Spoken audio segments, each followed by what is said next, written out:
স্বাগত ২১শে বিজনেসের সঙ্গে আছি মহিমা পলি। ঢাকা স্টক এক্সচেঞ্জের লেনদেন শেষ হয়েছে এবং আজও কিন্তু পতনের মধ্য দিয়ে ঢাকা স্টক এক্সচেঞ্জের লেনদেন শেষ করেছে এবং সারাদিন জুড়ে লেনদেন হয়েছে ৪৪২ কোটি টাকার কিছুটা বেশি, যেখানে গত কার্যদিবসেও ৪৪৪ কোটি টাকার মতো লেনদেন ছিল এবং ডিএসসির প্রধান সূচকটি ৭৪ পয়েন্ট কমে ৫০৪৪ পয়েন্টে এই সূচকটির অবস্থান রয়েছে। এছাড়া দিন শেষে আমরা দেখতে পাচ্ছি সবচেয়ে বেশি টার্নওভার হয়েছে জেনারেল ইন্স্যুরেন্স সেক্টরে, মোট লেনদেনের ১৪.৩২% লেনদেন হয়েছে। টাকার অঙ্কে যদি আমি একটু উল্লেখ করি ৬০ কোটি টাকার কিছুটা বেশি লেনদেন হয়েছে। এছাড়াও ইঞ্জিনিয়ারিং সেক্টরে ১১.২৩% লেনদেন হয়েছে, টাকার অঙ্কে ৪৭ কোটি টাকার কিছুটা বেশি এবং ফার্মাসিউটিক্যাল সেক্টরে ১১.১০% লেনদেন হয়েছে, যা টাকার অঙ্কে ৪৬ কোটি টাকার কিছুটা বেশি। তো ঢাকা স্টক এক্সচেঞ্জে কিন্তু আজকে পতনের মধ্য দিয়ে লেনদেনের সমাপ্তি হয়েছে এবং সবগুলো সূচকের কিন্তু অবস্থান নেগেটিভ ছিল। তো দর্শক, পুঁজিবাজার নিয়ে আরও বিস্তারিত জানতে এখন আমরা কথা বলবো সিডব্লিউ অ্যাসেট ম্যানেজমেন্ট লিমিটেডের পরিচালক ও সিইও তারিক ইব্রাহিমের সঙ্গে। আপনাকে স্বাগত আমাদের আজকের অনুষ্ঠানে। কেমন আছেন? জি, ভালো আছি। আপনাকে ধন্যবাদ। জি, আপনি জানেন যে গত কার্যদিবসে ৪৪৪ কোটি টাকার মতো লেনদেন ছিল এবং আজকেও কিন্তু যে একই পরিমাণ লেনদেন হয়েছে, এই যে সবগুলো সেক্টরে নেগেটিভ ট্রেন্ডের মধ্য দিয়ে লেনদেনের সমাপ্তি হয়েছে এবং ডিএসসির প্রধান সূচকটিও দেখতে পাচ্ছি আজকে ৭৪ পয়েন্ট কমেছে, ৫০৪৪ পয়েন্ট এই সূচকটির অবস্থান রয়েছে। এই যে টানা যে পতন হচ্ছে, এই টানা পতনের আসলে শেষ কোথায়? মার্কেটের পতন আসলে বটম প্রেডিক্ট করা আসলে খুবই ডিফিকাল্ট একটা কাজ। বাট যদি আমরা একটু ম্যাক্রো সাইড থেকে ঘুরে আসি, যে আপনি যদি দেখেন যে আমাদের ইন্টারেস্ট রেট কিন্তু ট্রেজারি বিল বন্ডের রেট প্রায় 300 বেসিস পয়েন্ট ফল করেছে। তো ট্রেজারি বিল বন্ডের রেট যখন ফল করে মার্কেটের কিন্তু বাড়ার কথা। এখন মার্কেট কেন পড়তেছে, এটা একটা বড় কোশ্চেন। সেই ক্ষেত্রে প্লজিবল যদি আপনি কারণগুলো দেখা হয়, হয়তো বা একটা কোরিলেশন হয়তো খুঁজে পাওয়া যাবে যে বর্তমানে সেন্ট্রাল ব্যাংক নির্দেশ দিয়েছে যে 5টি ব্যাংককে মার্জ করতে হবে। তো এই ব্যাংকগুলো মার্জ করার ফলে এই ব্যাংকগুলোর শেয়ার প্রাইসের এক ধরনের প্রেসার এসেছে, এনবিএফআই গুলোর শেয়ার প্রাইসে এক ধরনের প্রেসার এসেছে। ইন অ্যাডিশন টু দ্যাট, এই সকল লিকুইডেটেড ব্যাংক এন্ড এনবিএফআই পোর্টফোলিওতে যে শেয়ারগুলো ছিল, যেহেতু তারা লিকুইডিটি ক্রাইসিসে আছে, সেই কারণে তাদের একটা পোর্টফোলিওতে লিকুইডেট করার ইমিডিয়েট ফায়ার সেল, যেটাকে আমরা বলি আর কি, ইমিডিয়েট লিকুইডেশনের একটা রিকোয়ারমেন্ট ক্রিয়েট হয়েছে। তো ইমিডিয়েট লিকুইডেশন নেসেসিটিটা ক্রিয়েট হওয়ার ফলে যেটা হয়েছে যে আসলে তাদের যে পরিমাণ লিকুইডিটি দরকার, মার্কেট তো ওভারনাইট সেই পরিমাণ লিকুইডিটি সাপ্লাই দিতে পারছে না। তো সেই ক্ষেত্রে মার্কেট প্রাইসটা অ্যাডজাস্ট হয়ে তাদের লিকুইডিটি ডিমান্ড ফুলফিল করার জন্য কাজ করে যাচ্ছে। আপনার এই জায়গাটা আমি লিকুইডিটি ক্রাইসিস নিয়ে আমি একটু পরে আসবো। তার আগে আপনি কিছুক্ষণ আগে বলছিলেন যে ম্যাক্রো ইকোনমিক্সের কথা বলছিলেন। আসলে এই যে শেয়ার বাজার এবং ম্যাক্রো ইকোনমিক্স, শেয়ার বাজারের পতন, এই পুরো বিষয়টার সাথে আসলে কোনো রিলেশনটা কি? পুরো রিলেশনটা যদি আমি যদি ব্রডার সেন্সে বলতে চাই, পুরো রিলেশনটা এরকম যে শেয়ার বাজার প্রকৃত অর্থে হওয়া উচিত যে অর্থনীতিরই একটা প্রতিফলন। সো আমরা এটা হয়তো টাইম বেসিসটা আগে বা পরে হয়, কিন্তু ওভারঅল যে কোরিলেশনটা ঠিক থাকে। সো ইকোনমি যখন ভালো থাকে, ইন্টারেস্ট রেট কম থাকে, এক্সপোর্ট ভালো থাকে, ইম্পোর্ট ভালো থাকে, আমাদের কারেন্সি স্টেবল থাকে। আর যখন এই ম্যাক্রো ইকোনমিক এনভায়রনমেন্টটা স্টেবল থাকে, ওই ম্যাক্রো ইকোনমির মধ্যে অপারেট করে যে কোনো কোম্পানি আমরা এক্সপেক্ট করে নিতে পারি যে ভালো করবে। অর্থাৎ পজিটিভ ইকোনমিক এনভায়রনমেন্টে পজিটিভ রেজাল্ট জেনারেট হওয়ার সম্ভাবনাটা বেশি। নেগেটিভ ইকোনমিক এনভায়রনমেন্ট যখন আসবে তখন ঠিক অপোজিটটাই হবে। তো সেক্ষেত্রে আসলে আমাদের ইকোনমিক এনভায়রনমেন্ট গত এক বছরে আমি মনে করি যে ম্যাক্রো সাইডে বেশ কিছু ইমপ্রুভমেন্ট এসেছে, কিন্তু বেশ কিছু কনসলিডেশনও হচ্ছে। এই কনসলিডেশন গুলোর কারণেই হয়তোবা time to time price adjustment হচ্ছে। সেক্ষেত্রে হয়তোবা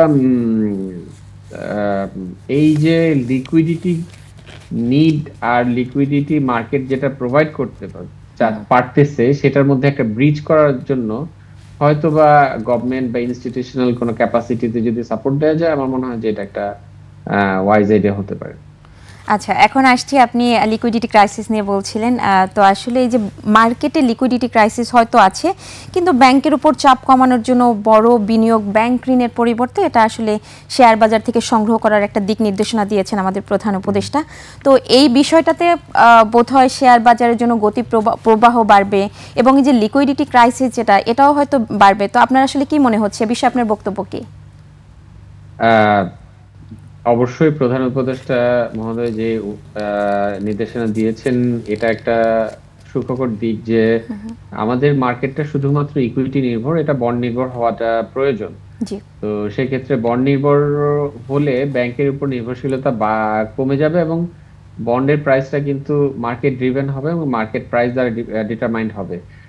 আর ওভারঅল আমরা যত মার্কেট মুখী হব, ব্যাংকমুখিতার থেকে পরিবর্তিত হয়ে আমাদের কিন্তু কর্পোরেট গভর্নেন্স এবং জবাবদিহিতার পরিমাণটা তত বাড়বে এবং ওভারঅল আমাদের যে ট্যাক্স রেভিনিউর ইস্যুটা আছে, এটাও কিন্তু লিস্টিং এর সাথে সাথে আমরা এক্সপেক্ট করি যে গ্লোবাল ট্রেন্ড অনুযায়ী এটা বাড়ার কথা। আরেকটা বিষয় যে আমি এখানে একটু যুক্ত করছি যে এতে পুঁজিবাজারই বা কতটা বেনিফিটেড হবে। আমি যদি আরেকটা বিষয় আপনাকে একটু বলি যে অবশ্যই আপনি জানেন যে সারা বিশ্বে কিন্তু এই যে বড় বিনিয়োগ যেগুলো, বড় অর্থায়ন যেগুলো, সেগুলো কিন্তু শেয়ার বাজার এবং বন্ড মার্কেট কেন্দ্রিক। সেটা আমাদের দেশে নয় কেন? আমি আপনার প্রথম প্রশ্নটা আগে অ্যাড্রেস করি যে পুঁজিবাজারের লাভটা কি। জি। পুঁজিবাজারের লাভটা, আমরা কিন্তু একটা বাজার ভিত্তিক অর্থনৈতিক ব্যবস্থায় আছি। তো আমাদের যে ক্ষুদ্র বিনিয়োগকারীরা আছে বা সাধারণ বিনিয়োগকারীরা আছেন, তাদের জন্য কিন্তু একটা পার্টিসিপেশন ভেহিকল এবং দেশের যে ইন্ডাস্ট্রিয়ালাইজেশন আছে সেই ইন্ডাস্ট্রিয়ালাইজেশনে পার্টিসিপেট করার জন্য কিন্তু পুঁজিবাজার একটা মাধ্যম হতে পারে। সেই জন্য দরকার যে যারা পুঁজি নিচ্ছেন এবং যারা পুঁজি দিচ্ছেন, তাদের মধ্যে যে একটা আস্থার সম্পর্কটা, রেগুলেটর যেটা এখন এস্টাবলিশ করার চেষ্টা করছেন, সেই আস্থার সম্পর্কটা যদি আমরা আরো দৃঢ় করতে পারি, সেক্ষেত্রে কিন্তু যারা পুঁজি নিচ্ছেন এবং যারা পুঁজি দিচ্ছেন উভয় পক্ষই লাভবান হয়। কারণ এই ক্ষেত্রে আমরা অনেক বড় বড় ইন্ডাস্ট্রিয়ালাইজেশন করার সুযোগ ক্রিয়েট হয়। অনেক উদ্যোক্তা আছেন যারা অনেক কিছু করার স্বপ্ন দেখেন, সেগুলোকে আবার অনেক বিনিয়োগকারী আছেন, অনেক সঞ্চয়কারী আছেন যারা শুধুমাত্র ব্যাংক এবং সঞ্চয়পত্রের উপর নির্ভরশীল। তারা কিন্তু যথেষ্ট পরিমাণ আস্থা পেলে পুঁজিবাজারের মাধ্যমে অর্থায়ন করতে আগ্রহী হবে। সেক্ষেত্রে বোধহয় স্বচ্ছতা এবং জবাবদিহিতারও একটা ব্যাপার থাকবে। অবশ্যই এটা নিয়েই রেগুলেটরি এবং বিভিন্ন মহলে কাজ হচ্ছে এবং আমরা আশাবাদী যে এই যে পরিবর্তনগুলো আসছে সেগুলো ইতিবাচক পরিবর্তন হবে। জি।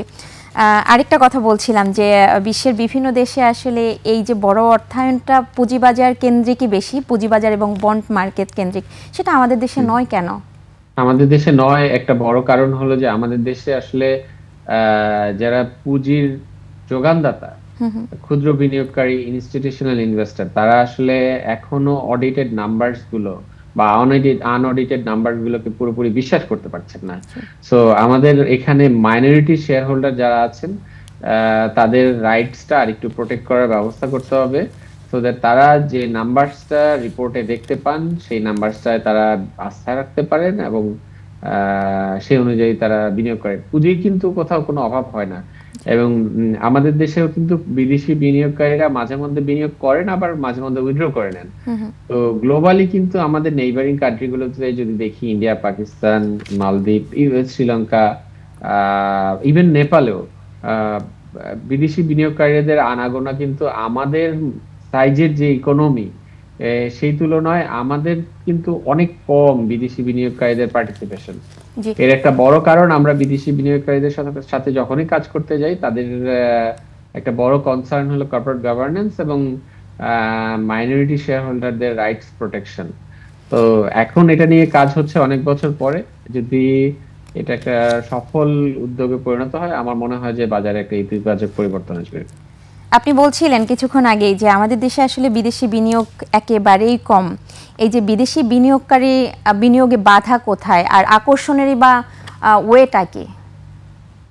আকর্ষণের আসলে কোনো অভাব নেই, কারণ আমাদের ইকোনমি কিন্তু একটি উদীয়মান ইকোনমি। এখানে বিভিন্ন সেক্টরে আমরা বিনিয়োগ করতে পারি।